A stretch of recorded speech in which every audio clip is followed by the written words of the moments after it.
Hi everyone, my name is Jimmy Smith. I am a proud member of the Cathedral Prep class of 2011, and I have the pleasure of working here at Prep in our Advancement and Alumni Relations office. Welcome to episode number 104 of the Rambler Podcast, where we are passionate about sharing what makes Cathedral Prep the standard of excellence. We are excited today to welcome Taniah Stephens on as a guest. She's a native here of Erie, Pennsylvania. She graduated from Villa Maria Academy in 2018. Before continuing her academic and athletic journey at Ohio University. She currently is a sports reporter and anchor at News Channel 10 in Amarillo, Texas, where she brings energy, insight, and a lifelong passion for athletics to her coverage. During her time at Villa Maria Academy, Taniah made a name for herself as a standout track and field athlete. She was a state champion as part of the 4x100 meter relay team in 2016, and she set 3 school records, solidifying her legacy as one of the program's top performers. Then at Ohio University, Taniah earned both her bachelor's degree in journalism in 2023 and her master's degree in journalism in 2025. She competed for 6 years as an NCAA Division I track and field athlete with the Bobcats, specializing in sprinting events and the long jump. During her collegiate career, she broke a 40-year-old school record in the 300-meter dash and currently ranked second all-time in the event at Ohio University. Her experience as a collegiate athlete has given her a unique perspective in her sports reporting, allowing her to connect with athletes on and off the field. Now, beyond competition, Taniah was deeply involved in sports media during her time in college. She co-hosted Bobcats Tracks, where she interviewed student athletes and coaches, highlighting stories beyond their performances. And then she also gained valuable on-air experience as a sideline reporter for ESPN Plus broadcast, covering Ohio University volleyball and basketball games. Taniah's love of sports began early, growing up in a family where athletics were a constant topic of conversation. In 5th grade, after watching an episode of SportsCenter featuring Stuart Scott, she realized her dream of becoming a sports reporter. Inspired by industry leaders like Stuart Scott, Doris Burke, Taylor Rooks, Maria Taylor, and Ryan Clark, Taniah has worked relentlessly to turn that dream into reality. So all that to say, Taniah, welcome as a guest for the podcast. Thank you. It's so weird or unique hearing a bio from me. It's crazy, but I appreciate it and super excited. I've been listening to these podcasts, and so when I got the message that you guys wanted to feature me, I was so shocked but honored at the same time. So I appreciate it. Yeah, absolutely. You're welcome. And being somebody who's listened to the episodes, you know that we really just want to go out there and share with the community what members of our alumni network are doing and what they've been able to accomplish in their career. And it's so much fun because I was mentioning before we were even recording, you and I are connected on social media. So I've seen the progression of your career from Ohio University and now on to your professional life. And there's a lot of great things you're doing, and we wanted to make sure we put a spotlight on that. And there's others who are listening to this episode who know you well and are not surprised at all to hear all the things I talked about too. So your reputation precedes you. Yeah. Yeah. Thank you so much. And like I said, I've always said I wouldn't be the woman I am today without the foundation of course, God and family, but Villa Maria Academy has been a huge part of who I am and who I'll continue to be. So. Yeah, well, that's great. And we really appreciate you saying that. And I think one of the things is, with being somebody who's listening to the episode, I always like to take people back to, when they're in middle school and thinking about where they wanted to go to high school. But, was that a tough decision for you on deciding where to go, or was it always Villa Maria Academy? Well, I didn't know about Villa, oddly, until like 7th or 8th grade. One of my good friends, I went to Fairview for middle school, and my good friend Allie Clucker, she, everybody knows the Cluckers, the Clucker family, the Fessler family rather, and she's like, yeah, my cousins and I, we always say we're going to go to Villa, and she was like, you really are doing well in basketball, you should look up Kayla McBride. I knew Kayla. I just heard her name, and so I was like, man, she went to Villa, all those great things. And then a lady from my church, Janae Brooks, she went to Villa as well, and she talked a little bit about it. And so I had some connections, but I didn't really know. And then I shadowed in 7th grade at Villa, And I told my mom I fell in love, and she was like, but you're in seventh grade, you still have another year. So then eighth grade, I did it again. And there were other young women that I knew from via, just churches. And I was like, I don't even want to go back to middle school. I think I'm ready for high school. And so freshman year, my mom was like, man, this is all girls high school. We got to pay tuition. Are you confident that you want to go to Villa? I was like, yes. She was like, do not let my money run dry. I was like, okay, I promise you, I will do exceptionally well at Villa. I will do everything. I promised my mom that I would do really well. And I got the acceptance letter. And I remember the day like it was yesterday. It was on the kitchen table and I was screaming. I'm like, I'm going to Villa. Like, I can't believe it. And from there on out, the first day in August is when I bumped into my first friend. I didn't know anyone but Allie. So and I made it a mission that I wasn't just going to talk to Allie. I was going to, make other friends. And Kavina Duho was my first friend that I ran into. We didn't like each other at first, but that's how some friendships start. And from there on out, we just all became, my class. I still talk to people from my class. But yeah, for me, it was from a public school to Villa, and I wouldn't have it any other way. Wow. What a cool story just to hear about, how Allie, gave you a little nudge, you should consider it, doing a good thing, for the Prep Villa community, getting you involved there. And then, for you just be able to experience that firsthand and just fall in love right away. Well, what was it for you that you fell in love with? What was it that really stood out to you about Villa? Oh, there's so much. I feel like when I visited the second time, the closeness of the girls, everybody was super kind and close.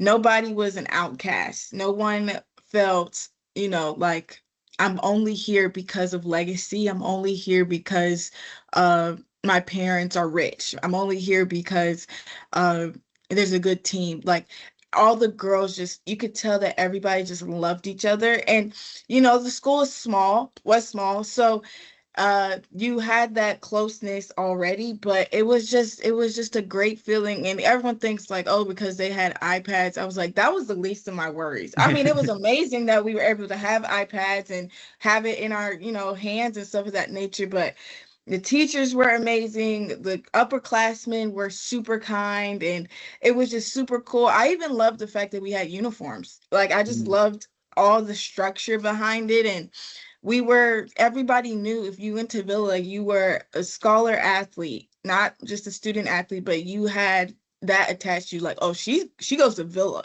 And I loved hearing that. And so when I heard other girls were like, yeah, we go to Villa, like my ears perked, my eyes bulged, and I was like, I have to be a part of that. So Yeah, well, that's funny. Your experience with Villa is very similar to mine, having, shadowed at prep. I did shadow in seventh grade and eighth grade, so I can share that with you. I did the same thing. The fact I'm a little bit older, we had laptops on iPads yet. That was like the least. I was still going to go to prep even if we didn't have laptops. So when you're saying like the uniforms, just the whole experience, I shared that same thing with you. So I'm sitting here kind of chuckling to myself, just feeling that same vibe and energy from you, because I had the same experience for me at prep as you had at Villa. And that's really cool. In your class, I mean, you have a great group of ladies that you're a part of. I remember your 5-year reunion a couple years ago. You guys all showed up for it. And that's a bond that's special. And it's great to see even beyond your years at Villa, you still stay connected with your classmates. yes. I talk to more of my friends are my high school friends than my college friends. And my best friend Kylie Franz, we've been friends since the moment she transferred in from McDowell and her sophomore year. But from that day, we have been close as we have just been like sisters. And we always credit to Villa for making that happen. We always say if she didn't come to Villa and if I didn't scream at her, hey, what's your name?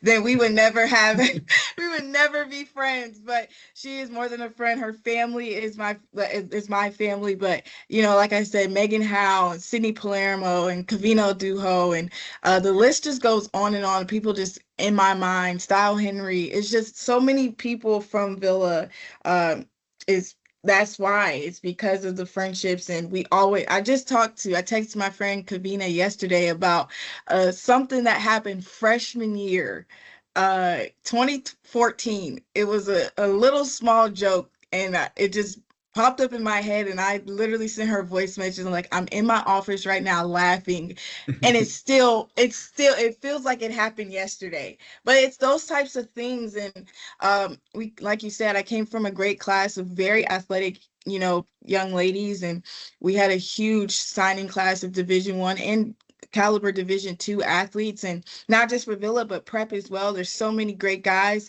that I grew up with. Juice Scruggs is we're really cool, and you guys know that he's an amazing athlete playing for Detroit now. But and I think about all the friends I had, Aaron McBride, and all the people that I've like encountered that I still communicate with from high school, and they will be forever in my life as well.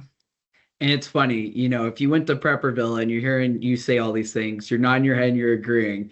Anybody outside of, that Prep Villa network, they're like, you're talking about a high school? Like, that's more of like a college thing, like with a fraternity or sorority, but that's what Prep and Villa were and are. It's that special bond that just lives beyond the years of just the high school experience. So, us inside the Prep Villa alumni, family, we understand what you're saying. I can only imagine somebody listening from the outside saying it's a high school. Exactly. And I want to know, you asked me the last what else was a like big reason why Yeah. I wanted to. I grew up as a preacher's kid. I'm a pastor's kid, step pastor's kid, God kid. All my family, I grew up in as a Christian. And although I'm not Catholic, just to be able to have the reach of being able to talk about Christ and talk about Christ openly.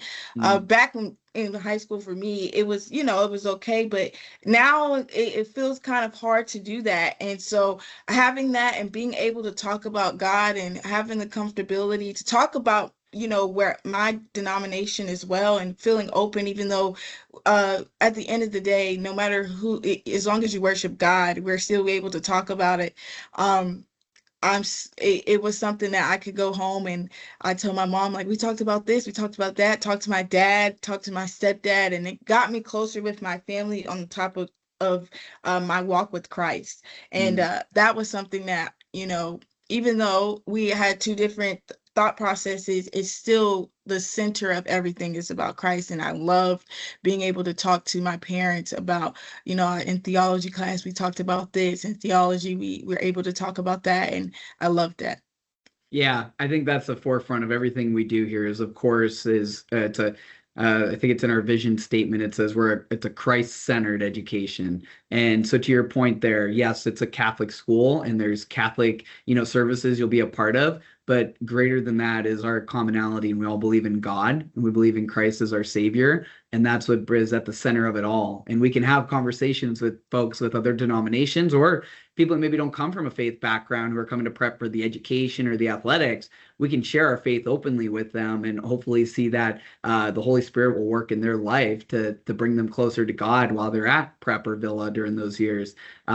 So yeah, that's always at the forefront of what I do because I'm really big in my faith, of course, too. And I'm always wanting to see the school continue to encourage the kids to have those conversations with each other and keep Christ at the forefront of everything we do. And so it's really neat to hear you share about that. Was a big part of your decision was that centered on faith element that Villa provided. And of course, Villa's known for a lot of different traditions and ceremony type of things, sports day activities, stuff like that. When you reflect on your years at Villa, so after you're a student there, now you're having your 4 years there, you've got your friend groups. What are some of the moments or the memories that really stand out to you that really made your time at Villa now so special? Yeah, I have a laundry list, but I'll keep it very small. The 4x100 meter relay. So people don't know, but I didn't join the track and field program until 2016, my sophomore year. I was really reluctant on being a track and field athlete. I thought I was going to be a great basketball player, but basketball was not in my, vision to continue. So, created a great bond. We had my first sophomore season was great. And we went all the way to state and we won state. It will be coming up, the date will be coming up in a couple weeks or so. But 10 years ago, we won the 4x1 for Villa for the first time ever. And only time. And that was something I can't even explain the feeling other than just the simple fact is I knew it was great, but everybody around me thought it was the best thing ever. So we still talk about it, still hit up Style Henry, and we still reminisce. And there's a video of us on YouTube of it, and so I watch it every now and then, just feeling very accomplished. But that will forever be number one because I'm a state champion. So that is super cool to have that, and we have a banner at the Hag Prep and Ville Event Center. So that's super cool as well because people still send me pictures like, hey, there's your name on it. And I'm like, yep, that will forever be there. And I love that. And then you mentioned Sports Day. I was a part of the dance team for Sports Day. Okay. And we had probably the most unique team there was. And we won. I'll never forget. I couldn't do Sports Day one year because we had a huge track meet and it was either track or Sports Day. And I told them, guys, I got to do this. So I had to drop out. But we won our senior year and it was so cool. It was a 90s theme because some of our class, were born in the 1999. So we were stuck in the 90s seniors, and it was so cool. We were able to do throwback dances, and it was so fun. And I'll never forget, I got to play basketball for Sports Day, and there's a video of me still playing, and everyone's like, man, what happened? I was like, my thought process to play basketball is different than my thought process to continue with track and field. So that was great. Even Fettuccine Friday, we always talk about it. It was something that if you want to watch a herd of girls run at one time to the cafeteria, just say we have Feta Friday, and that's where we'll be. And we'll have that. And then one more is, I think, lip sync, freshman year, bold of myself and Cavino Duho. But we were the lip sync champions. We did Fresh Prince of Bel-Air, and we did the whole thing. And from there, everyone called us Kevin T. We have never been anything else. If they see me out, they're like, where's Kev? If they seen Kev out, they're, where's T? But yeah, we won lip sync. We didn't really practice. We just did it and we won. And so that was our freshman year. Hello to Villa Maria Academy. And that was super cool as well. That's so funny to hear. It's funny how those certain moments just really stick with you. I can see you just going right back to that time when you did that. And congrats on the 10-year, anniversary of the state championship too. Being able to do that 4x100 relay. That's obviously a huge accomplishment for the team personally, as well as the school to be able to say we have a state champion in that part of the competition. And I will make a note too with Sports Day. So I first began working for Prep over at the Event Center in your senior year, the 2017-2018 year. And I never heard of Sports Day. I didn't really know what it was. But you guys did maybe the practice or the show of it like that night in May at the Event Center. That was my first experience for Sports Day. And I tell you what, you guys blew me completely in to understand what it was. I mean, all 4 classes doing your Sports Day routine.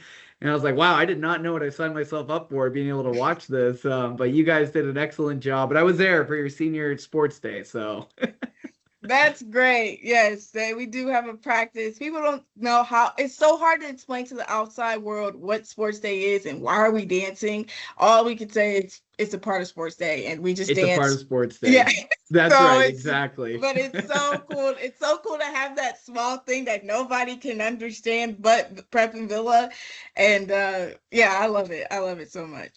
That's awesome.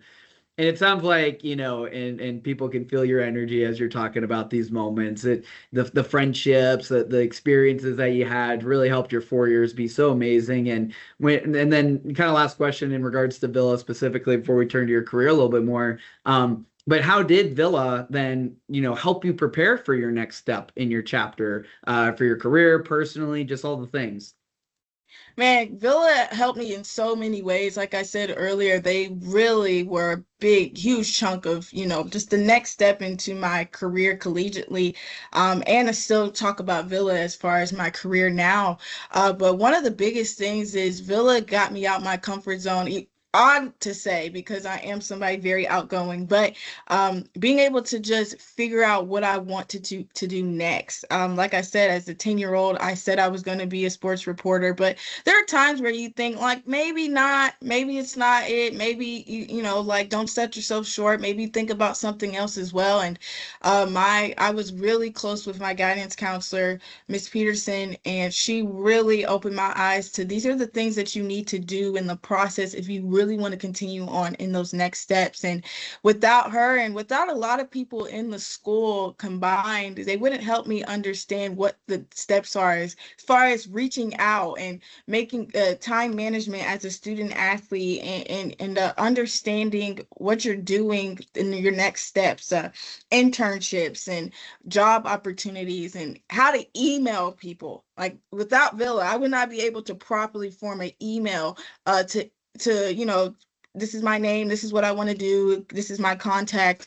Also, just being able to be like a people person, being able to talk to people and getting to know them beyond the idea of, hey, I'm talking to you because I need a favor, but I'm talking to you because I genuinely want to talk to you, but also I have an idea or this is what I want to do. So Villa, I always tell people without Villa's job, we talk about careers a lot, especially junior year, going into senior year.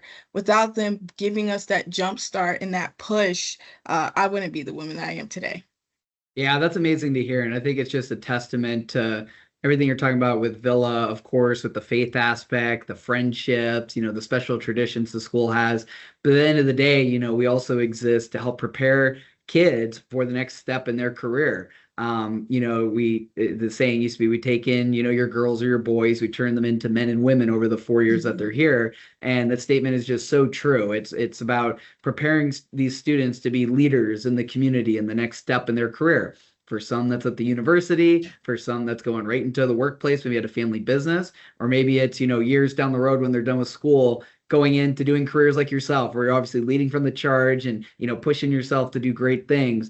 That's why the school exists ultimately, is to be able to help kids reach their fullest potential and prepare them for the next step in their life, whatever that may be.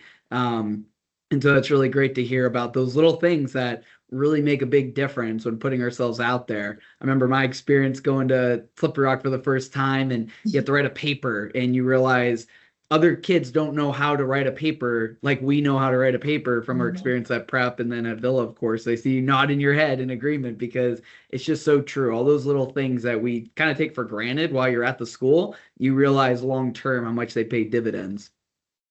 Absolutely. And that's so funny. I was telling somebody that without Villa, someone asked about just to write a paper when I was in college, my first English class in college. And this kid looked at me and he was like, is it like how many sentences in a paragraph? And I was like, what?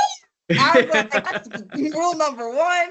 Miss Walker, she was whipping it if you did not know how to write a paragraph. Miss Hilliard, she was my freshman English teacher, and everything came in my mind when I heard that. And I was like, wow, okay. So yeah, I never take anything for granted that Villa has given me, and from academics to athletics, they have really built me up.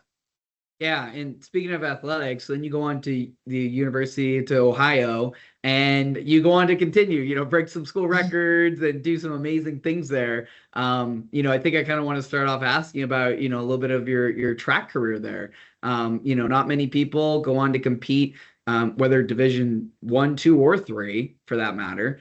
And then even a smaller population of people go on to compete at D1. Even smaller group of people go on to exceed expectations as you did and just do so well. And it's just a testament to you and your work ethic and drive. And I guess it was mentioned in your bio, you were there for 6 years competing. What was the biggest lesson, from your perspective and being a part of that? What was the biggest lesson that you learned from that experience? And then on the other side of it, what was also maybe the biggest challenge that you had to overcome being a student athlete competing at that level? The biggest lesson I learned was adaptability. During my time as an athlete, I had four different coaches. And so just being able to adapt to leadership, adapt to training, adapt to management on my body, and being able to just it really became I became really like a young lady to a young woman in that aspect because I had to talk, I had to speak, I had to express, hey, I can't do this. Hey, I am capable of this. Hey, believe in me with this. Hey, this doesn't make sense. This isn't right.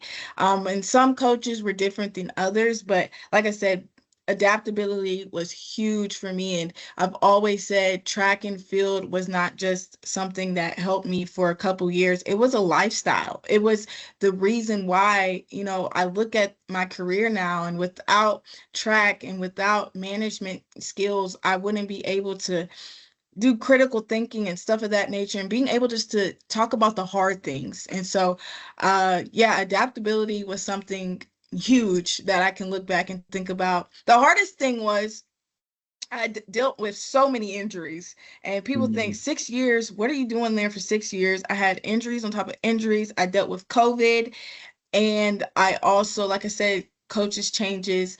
Mentally, it was a tough thing. And people ask me, why didn't you ever transfer? Why didn't you go back home? Why didn't you quit? I don't believe in quitting until it's literally my last resort. So, I wanted to stick it out, and I felt, Ohio University with their journalism program was still beneficial to my life. And I also, and, the coaches at the time really, few of them really helped me along the way and encouraged me.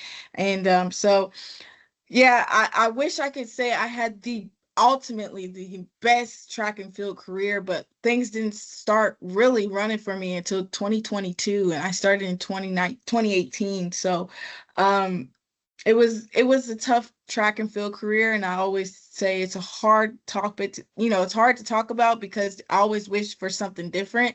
But the opportunities that were given to me, I never took for granted. And being able to travel, meeting so many different young ladies, and talking to, being close with the AD at the time, Julie Cromer, she really helped me, and it was great to just have those, in my pocket as well.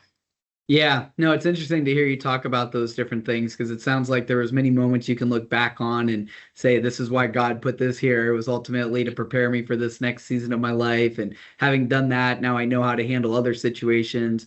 But even talk about those challenges, when you talk about those different things from injuries and COVID year and just track not maybe starting off the way you thought it was going to be coming out of high school.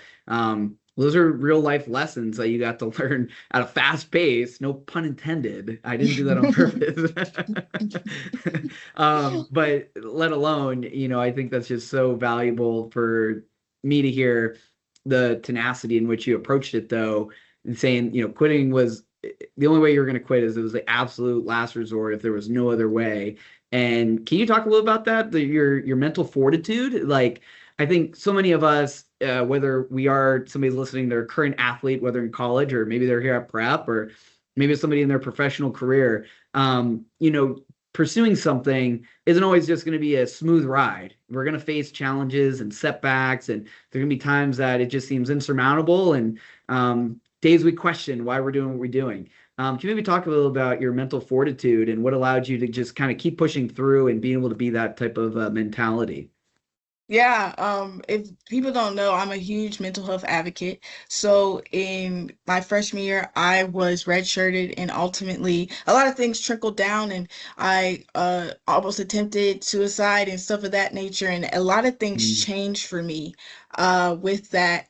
One of the biggest things is I'm the first for my family to be a Division I athlete, and also Division I bachelor's degree, and then later on be the first one ever in my family to obtain a master's. Didn't think at the time I would even finish my college. I thought I was going to drop out freshman year, but mentally, I kept thinking I'm the first, and I think about a lot of things that prior to going into college, I was the first for a lot of things as well, and I was going to Villa. That was winning a state championship. That was just doing a lot of firsts. I went to the Junior Olympics, and like you talked about where God places you, sometimes you cannot question it. But the one thing I did question is, why are you putting me in these predicaments and I'm still pushing through? And it was just getting myself through that tough mental state, and just thinking about everybody who has played an instrument into my life, my family, my friends, and them pouring into me. But also just the simple fact is I had to find love within myself and within why I was at Ohio University. So finding the love of, I love track and field, and I need to figure out a way to continue to get my passion back. And so working on that, it was a lot of, reevaluating, working on myself, isolating, talking to a therapist. I did not want to talk to a therapist at all.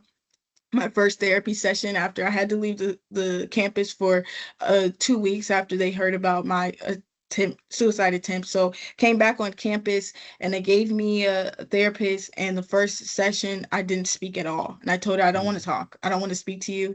From that moment on, Michelle Pride was a part of my life for 7 years. And I would say, don't be afraid to talk to a therapist. Do not be afraid to talk about your feelings. As a student athlete, we have to toughen up. We have to get over it. Are you going to work through it?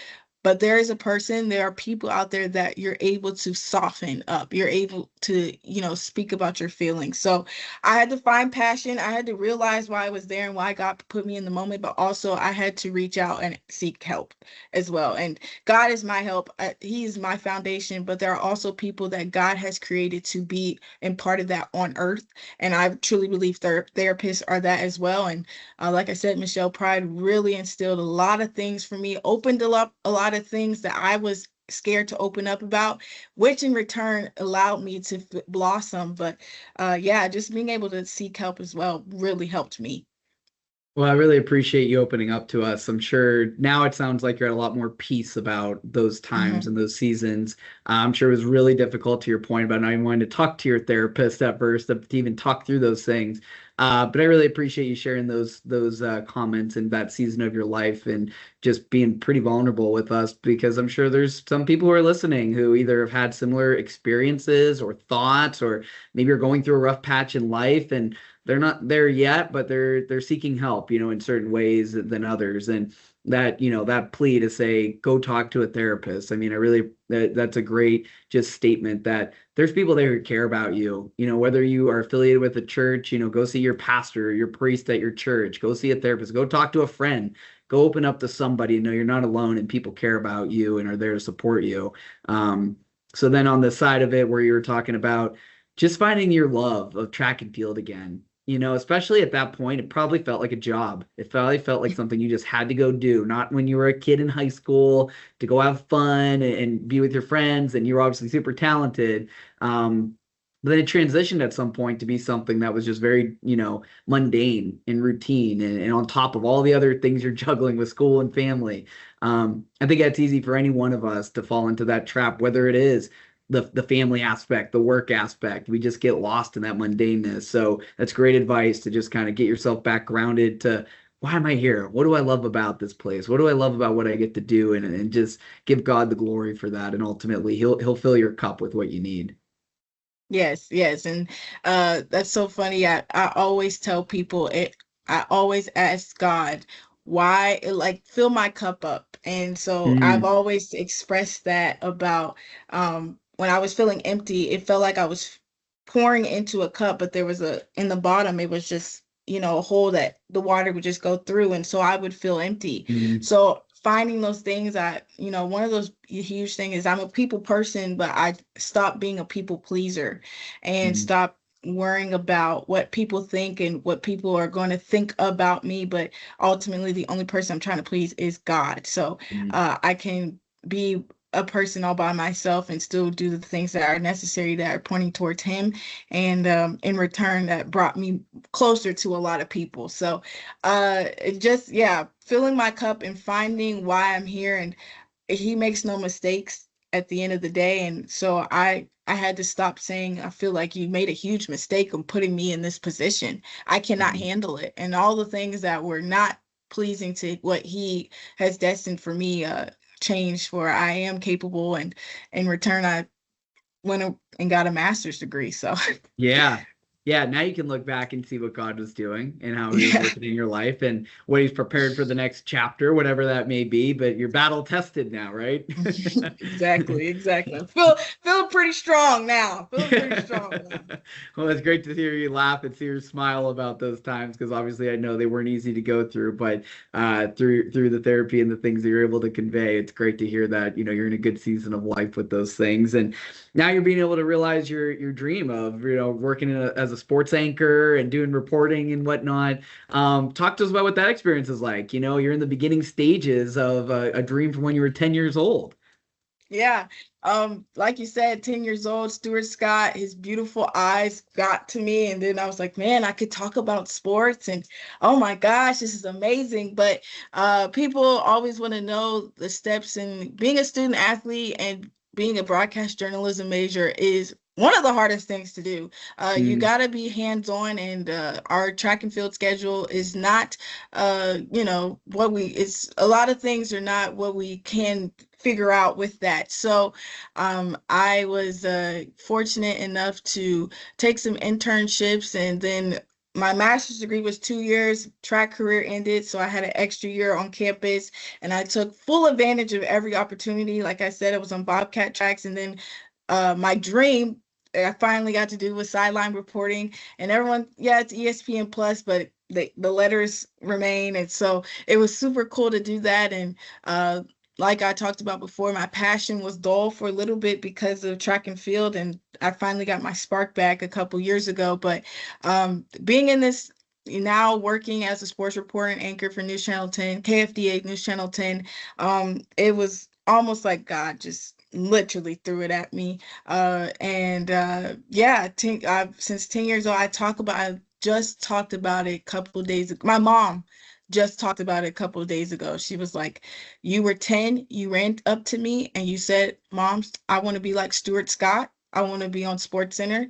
And I'll never forget my brother. He told me, he actually posted on Facebook. He said, Taniah, you're going to need a plan B because that plan A is hard to do. And I was like, I'll be fine. I'll be okay. I was 13 when I said that to him. But you got receipts. You didn't let him live that down. Till this day, I call my brother every now and then. I'm like, Markel, you remember that time you told me that I probably wouldn't be able to talk on TV about sports? I think I'm doing that job right now. But yeah, every day I look at myself, I pray every day, and I tell God, thank you for just putting me in. It's a tough job. It's a very tough job. But it is so gratifying to be able to talk about student athletes, to be able to put their stories out there, and just talk about sports. Sports is, no, without a shadow of a doubt, it's so fun to talk about. We don't have the daunting task of talking about deaths and murder and all the things going on politically and economically. We have the luxury of talking about signing days and games and talking about, and that puts a smile on people's face. And so I love being able to put, if someone makes somebody happy for 3 minutes, 4 minutes on air. So yeah. And beyond that, I mean, the highlights of, these student athletes, their signing days and this and that, even when you get into some of the documentaries and stories and sports, telling about, it's more than just, they hit the ball and it went far. There's so many behind the scenes things that people go through. Even hearing your story for others, like things happen behind the scenes that allow people to be successful. I always love hearing those stories about the players' interviews and, the documentaries of, okay, this team won the championship, but what happened during that season that led to the championship team? Things like that. So, and then as you were saying, it's great to be able to celebrate student athletes and athletes, doing great things in their career and being able to, point to them for that segment that you're covering them on the sports segment to be able to talk about that. It's really cool. And it's great to see that you can then take that and rub it in your brother's face too, to say, I told you. Exactly. I always tell them, like, yesterday we were on FaceTime before I went on air, and they were helping me pronounce some last names, and my brother was like, it's so much better you than me. I was like, I know it is. And you will have to sit there and think about all the things you said about 15, 20 years ago. So yeah. That's right.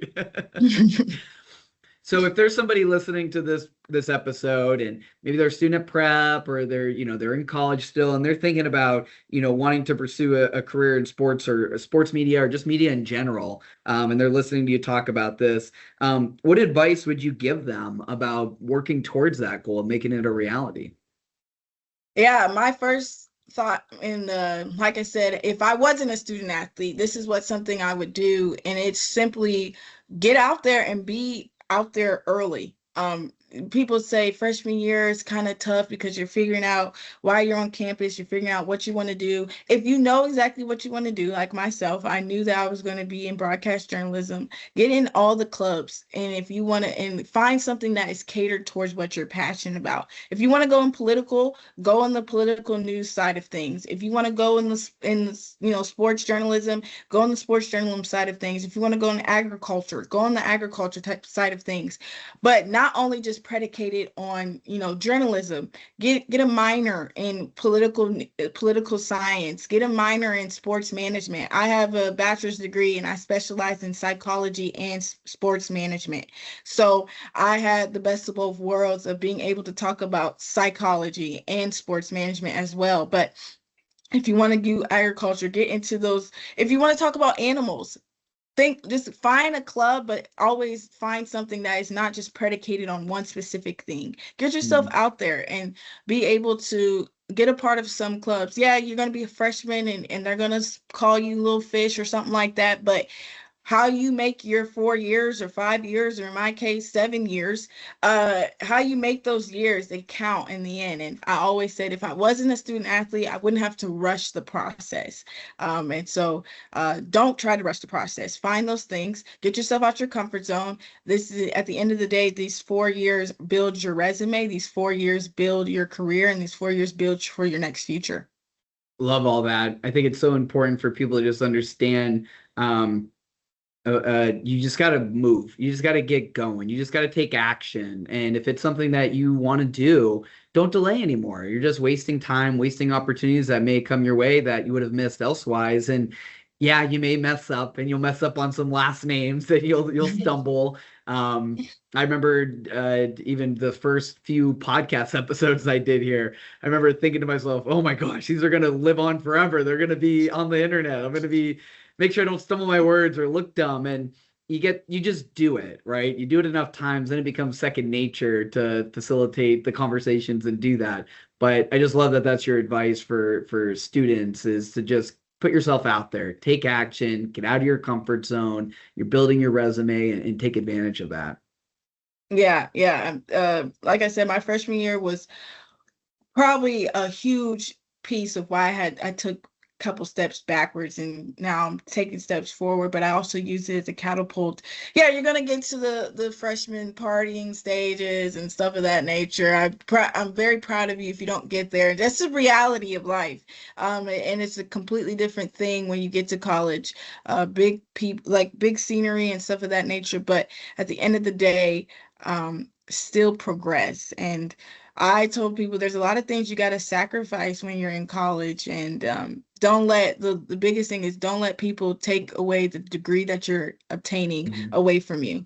That is huge. I hear a lot of people like, what are you going to do with the journalism major? And I've said multiple times, I can give you my degrees and show you exactly why I'm doing them. So, and a lot of people don't finish college, and a lot of people don't do what they are called to do while in college. They find something else, but at the end of the day, you are an educated person, and you will always have that. So yeah, amen to that.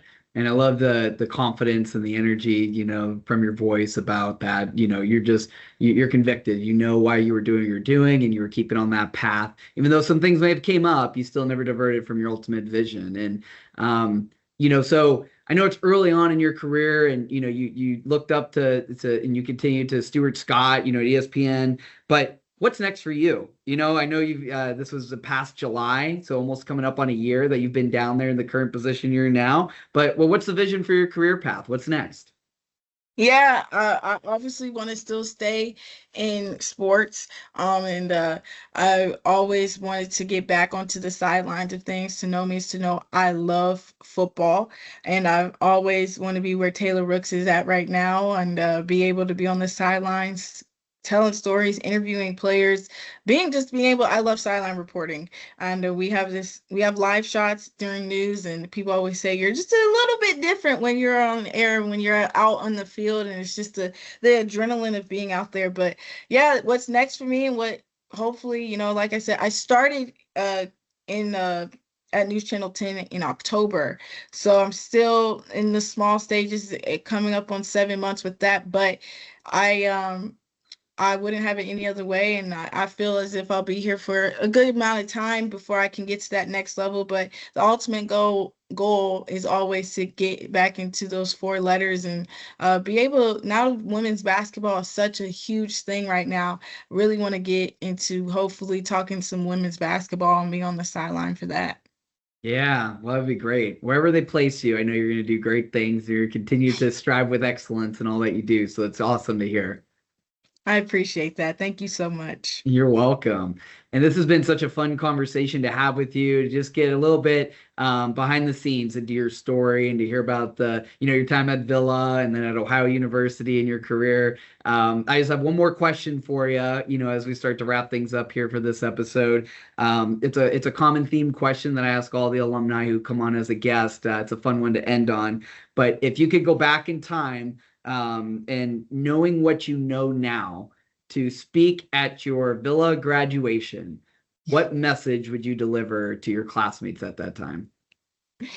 I think I would deliver that we are exactly where we said we were going to be. A lot of these women, we were a very empowering class. I will say that. And if any of the girls listen to this, they know exactly the things I'm talking about. But we are exactly doing the fields, the things that we need to do. And I am so grateful that I can not only say I graduated from Villa, but I am part of the class of 2018. I am super proud of the the girls, the women now that are part of it. Some are moms, some are teachers, some are, doctors or going to be doctors. Some are going to be lawyers. And little old me is just a sports reporter, but I'm super blessed that I can go on Instagram, Facebook, and see somebody got married, see somebody's having a child, see someone who's just graduated from law school or just got got the DR dot next to their name now. Is so cool to see. But I've always told a lot of, my classmates growing up, I told them, hey, man, you're going to be successful. And they know that. And I always said it's an honor. I always took it as a joke, but I say it seriously now. It's an honor to know those girls and to know that I was a part of that class. And I hope that they feel the same way, from little old T, the loudmouth, crazy girl who always had something to say to some teacher. But we are exactly where we are supposed to be, and we're exactly where we knew we would be. So yeah, well, that's an amazing message, and I really appreciate you sharing that. And I think you're such a great example of being someone out there in the world, doing your thing, being successful, working hard, while still remaining, close to your classmates and cheering them on. And just that statement of saying it's an honor to know you, and just how you would tell them they're going to be successful. And now to see that start to culminate early on in their careers already, becoming, as you said, doctors and lawyers and mothers and getting married and all the different things that life brings us. It is a fun time, during those years to see those things progress and come to be. But you're doing great things too, Taniah, and I appreciate you coming on as a guest for the episode, and continue to, keep us in mind. If you're back here in Erie, would love to have you come in, talk with the students, and be able to share that message of encouragement with them as well, because you're somebody out there, representing the alumni community in a great way. Yeah, I appreciate this. And Jimmy, you're doing an amazing job highlighting these alumni and listening to some of these podcasts. It makes you want to reach out to them and want to say, hey, I know you, but also it's really cool that we have a connection. But you're doing an excellent job and being able to highlight these people. And you need to be highlighted. We need to get you. We need to have somebody and interview you and have a conversation with you. I will feel like I can speak for everyone that has been a part of these podcasts. It's an honor to be in mine, but it's an honor to even talk to you, and being able to take out some time to, research and have these questions and getting to know us and getting out some people out their comfort zone, but also just being honored. It's great. So we appreciate you. Well, you're amazing for saying that. Thank you. I just take it, as you said, an honor and a blessing to be able to work for this school and this institution, a place that I bleed black and orange and blue and white. I'm so proud of being able to call myself a Rambler, and so proud of the Prep Villa community, and being a part of that is a blessing for me. So I love the episodes. I told somebody the other day, it's not necessarily the main function of my role, right, to do the episodes, but I have so much fun doing them. I'm just going to always continue to do them, connect with people like yourself, hearing your story, and being able to share these. So thank you for the kind words, and appreciate it again. Absolutely. You deserve it. Well, I appreciate it, your time coming on the episode. Thank you for everything that you've shared. We appreciate it. And again, if you're back up here in Erie, make sure you come our way, and we'll be glad to host you here at Prep. Sounds great. I can't wait to get back and be able to visit. Thank you, Taniah. I appreciate it.